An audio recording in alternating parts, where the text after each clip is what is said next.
You have to pick your wedding encouragements carefully. The story is told of an uncle who could not make it to the happy day, and so he telegrammed his greeting as a simple Bible reference. It was 1 John 4 verse 18. Perfect love casts out all fear. What a lovely verse.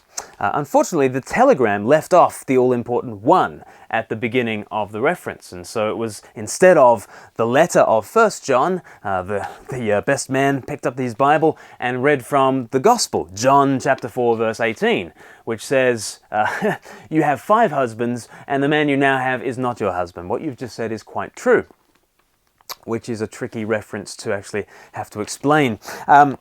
I don't know what you do when you try to encourage the happy couple. There's a great verse in Ecclesiastes I sometimes send to people. Ecclesiastes 9 verse 9.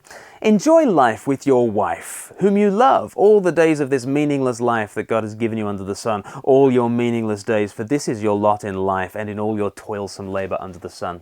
It's pure Ecclesiastes, isn't it? Live joyfully. It's vanity. You've got to pick your encouragements carefully. In Ecclesiastes, though, there's another saying that's often used in weddings, another passage that's often read out, and it's come down to us as a saying, 2 heads are better than 1. There's also another phrase embedded in this reading from Ecclesiastes chapter 4. See if you can listen out for the 2 sayings. There's 2 are better than 1, but also another saying. Ecclesiastes 4 from verse 7. Again I saw something meaningless under the sun. There was a man all alone. He had neither son nor brother. There was no end to his toil, yet his eyes were not content with his wealth. For whom am I toiling, he asked, and why am I depriving myself of enjoyment? This too is meaningless, a miserable business.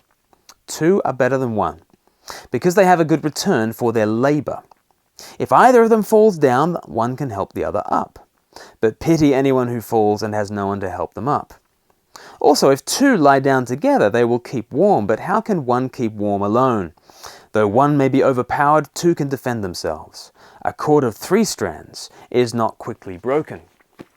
See that final phrase, a cord of 3 strands is not quickly broken. You often find that in sort of Christian greeting cards, and it's often taken to be a picture of Christian marriage, really. You know, the husband and wife are two strands of the cord, and that's a weak cord unless God is the 3rd strand and makes the cord strong. And I suppose you might be able to say that as a truth. I mean, it's true. I just don't think it's what Ecclesiastes is talking about. Ecclesiastes here is talking about life under the sun. Life when the grave is the end. Life when you just assume that there's no revelation from God and you just go by what you can see and touch and taste and feel. And in that situation, then the teacher says, yeah, I guess 2 are better than 1. At the end of the day, we might prefer our own company, and when we get into relationships with other people, there's all sorts of toil and miserable business, but it's worth it in the end, because 2 are better than 1. And really, the benefits of togetherness here in Ecclesiastes 4, really, they're just in terms of industries of scale. 2 are better than 1 in an economic sense. Basically, it's saying, verse 9, you get a good return for your labor if you've got 2 workers together. It's not the most romantic vision of marriage in the world, is it? And then it talks about a kind of a militaristic benefit. If one falls down, the other can help the other person up. And then verse 11, the benefit is, well, 2 can keep warm together better.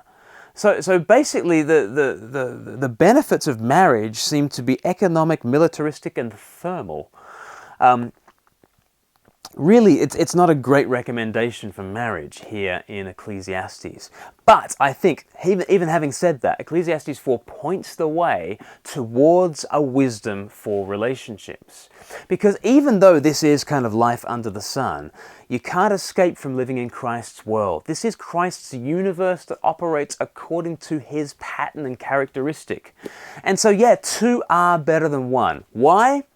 Well, because in the beginning, the Lord said of Adam, it is not good for the man to be alone. And Adam is just a pencil sketch of Jesus, the true bridegroom. And it is not good for the bridegroom, Jesus Christ, to be alone.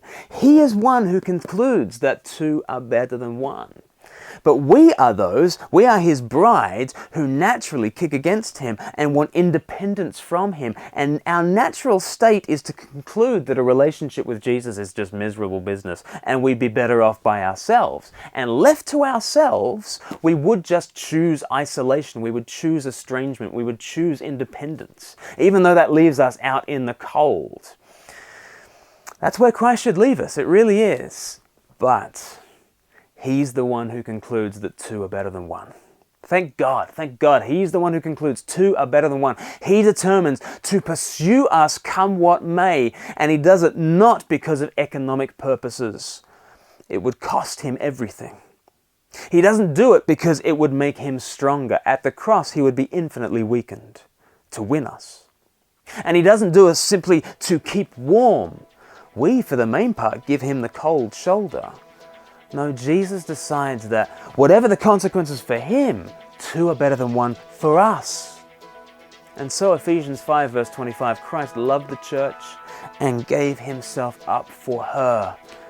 And now together with him we are made rich, we are made strong, we are brought out of the cold and into the sunshine of his love. Thank God that Jesus concluded that two are better than one.